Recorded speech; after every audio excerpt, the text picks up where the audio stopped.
Is it OK in our society to be nasty if you happen to be left-wing? This, of course, comes after Jeremy Clarkson got a huge amount of heat for that Sun column he wrote about Meghan Markle. There were calls for him to go to prison for hate crime for his satirical, if rather vulgar and offensive article that he wrote. But in the past, Joe Brand, for example, suggested throwing battery acid at, I believe, Nigel Farage, who will be coming up later. And nothing really happened. Even BBC Radio 4 didn't even apologise because they just said, you know, it's part of provocative humour. That's the point of the show. Is it the point of a Sun article to also be sometimes offensive in order to make a point? What do you think, Aaron? Do you think the left are nastier? And do you think they get away with being nasty? No, I don't think that. I think we've come off an article here which is written by somebody, and it said, I think it's the largest number of complaints ever to IPSO, which is the press regulator for print media in this country. It's 20,000 complaints. People are such snowflakes. Who complains to IPSO?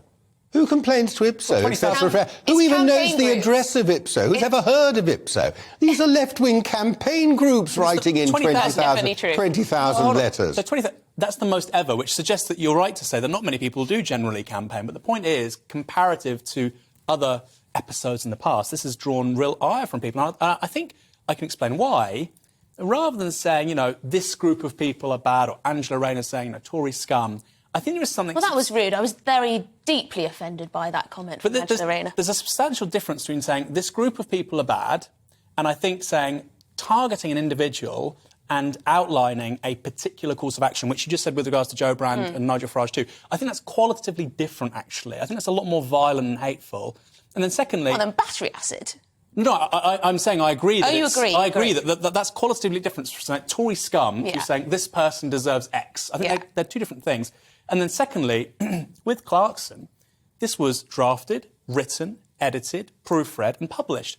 And so you've got 4 or 5 people down the chain of command thinking this is something which is appropriate to say, whereas with a tweet, you know, we all make errant tweets if somebody's rude or obnoxious. So I think it's strange to go from Clarkson saying this awful thing, which the Sun signed off on multiple levels, then saying left-wing people are bad. I think people that generally think they're really good people tend to be the worst kind of people. But I think that does transcend politics. That happens a lot with socialists. Very sort of... self-righteous. Definitely, yes, self-righteous. Not all, but quite a lot. Yeah, nearly all of them. I think it's the defining characteristic of the left. Being nasty.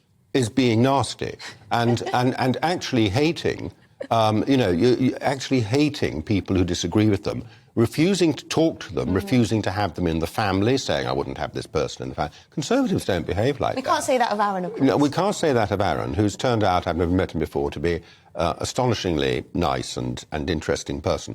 But they are tremendously hateful. And many of these comments that have been made have been edited, proofread and so on and appeared in newspapers on the left as well. So you can't just say that about...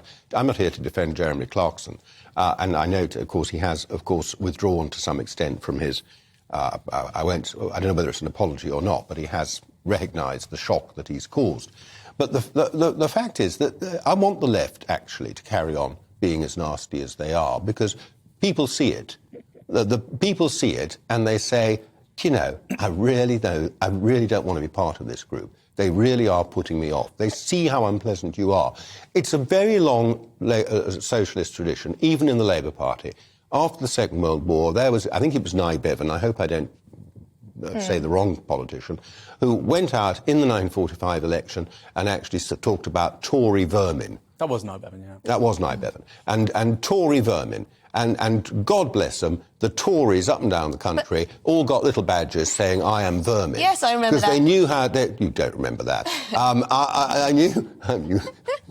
No, I remember when Tories got badges saying Tory scum. Yeah, and Tory scum and so on, because we know how to turn it back on people and show that we're not going to be affected by that. Because basically, we can live with other people. The left doesn't want to live with other people. They are the group of hate, not hope. OK, well, let's get some balance on that one. What I will say is that I do think it's unfortunate that a lot of people on the left assume that Conservatives or those on the right have malintentions. That you see ridiculous things like, oh, the Conservatives just hate the poor. No, they just happen to think that the way to a prosperous economy or society is by different means. It always seems that if I, for example, disagree with someone who's left-wing on Twitter, that it's something nasty about my personality, something that they just can't stand. And it's not in the same way. I accept socialist views. Well, there's 2 points to the answer here. Firstly, I don't think there's actually many conservatives in this country. Most people who claim to be conservative, I don't really know what they stand for. And that applies to most of the Conservative governments since 2010. Yes, the party at least. They certainly don't want to conserve anything. And I think just going on the evidence, they do seem quite committed to making things worse for most people. Is that intentional? I mean, of course, we can. That's an open question. There was a line, I think it was from Macmillan, Conservatives conserve good things and change bad things. I mean, if only Conservatives were still like that, because they haven't been like that for a very long time. In terms of the virtue thing, it's really interesting because obviously I do media. This is your last chance to speak, so... Yeah, I'll be really... I'll try and be as succinct as possible. I do media stuff with people to both my left and my right, and what's interesting is the most kind of vitriol and anger I get is from people who are on the centre-left.